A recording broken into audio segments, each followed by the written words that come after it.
Қазақтың ұлттық ойыны арқан тартыс. Арқан тартыста арқанның екі жағына екі топтасады.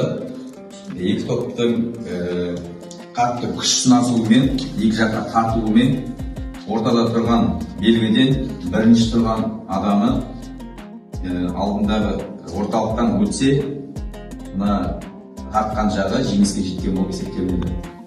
Қазір енді арқан тартып көрсетеміз сіздерге, қарап сіздер қазір осыны қайталайсыздар бізден.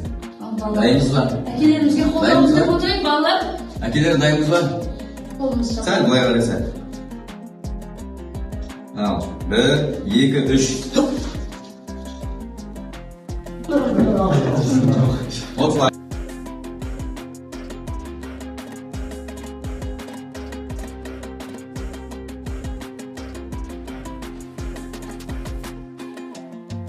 Балалар, бұл қазақтың ұлттық ойыны, зияткерлік ойыны, қазақтың ұлттық ойыны бестемше деп айтылады.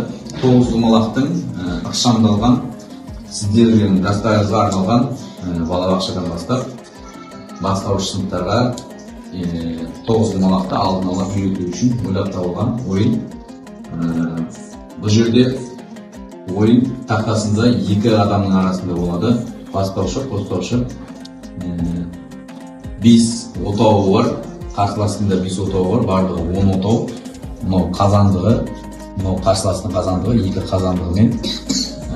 Бұл жердегі ойынның ережесі алған отаудан өзіңнің қарсыласының отауына жұп қылып түсіру арқылы ұтып алып, мына жерге 26 құмалақ жинасаң, жеңіске жетесің. Қазір ойынды жүрісін көрсетеміз. Мен бастаушы болайын, Қазбек. Бір-бірден алу арқылы соңғы түскен құмалақ, қолымызға соңғы түскен құмалақты алып, жұп болған жағдайда өзіміздің қазандығымызға алып аламыз. Енді сізде жұмыс.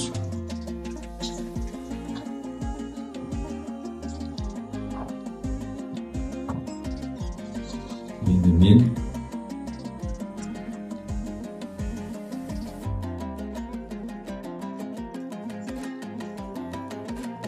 тақ болып қалдық.